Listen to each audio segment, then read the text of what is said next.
Guys, আজকে তোমাদের একটা ট্রেডের লজিক বোঝাবো। দেখো, মার্কেট কিন্তু কন্টিনিউয়াসলি বাইংয়ে আছে। এবার এখানে দেখো, তোমাদেরকে আগেও বলেছি বা এখনও বলবো, মার্কেট কিন্তু 80% সাইকোলজির ওপরেই মার্কেট চলে। ঠিক আছে, তোমার যদি সাইকোলজি ভালো স্ট্রং হয় তাহলে মার্কেটে তুমি খুব ভালো প্রফিট করবে। দেখো, মার্কেট কন্টিনিউয়াসলি বাইং হচ্ছিলো, বাট আমি সেম বাইংয়ে আমি কিন্তু 1:2 বা 1:3 ট্রেড নেব, বাট সেলিংয়ে। ঠিক আছে, তো সাইকোলজিটা তোমরা বোঝো, তোমাদের সাথে আমি শেয়ার করছি।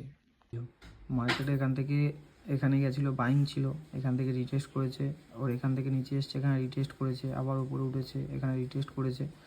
বাট এই জায়গাটাতে দেখো, এই যে জায়গাটা, মার্কেট কিন্তু যদি বায়ারের যে প্রেশার ছিল, এখান থেকে মার্কেট কিন্তু বেরিয়ে যেত ক্রস করে এই টার্গেটটা, বাট মার্কেট যায়নি। ঠিক আছে, বাট এখানে এসে আবার সাপোর্ট নিয়েছে, মার্কেট আবার গেছে। পারলে মার্কেট এখান থেকে বাইংয়ে যদি প্রেশার থাকতো, মার্কেট দাঁড়াতো না, এখান থেকে চলে যেত। বাট সেম ক্যান্ডেল, পরের ক্যান্ডেলটা দেখো এখানে গেছে, বাট এই ক্যান্ডেলের মধ্যেই ক্লোজ করেছে। তো আমি এখান থেকেই ট্রেড নিয়েছি, এই ক্যান্ডেলের ওপরে স্টপ লস। তো মার্কেটে এখান থেকে যখন বাইং আসছে, সবাই ভাবছে আবার বাইং হবে, বাট এখানে সবার স্টপ লস অ্যাভেলেবেল হয়ে গেছে। বাট সেই স্টপ লসগুলো নেবার জন্যই মার্কেট সেলিংয়ে কনভার্ট হবে।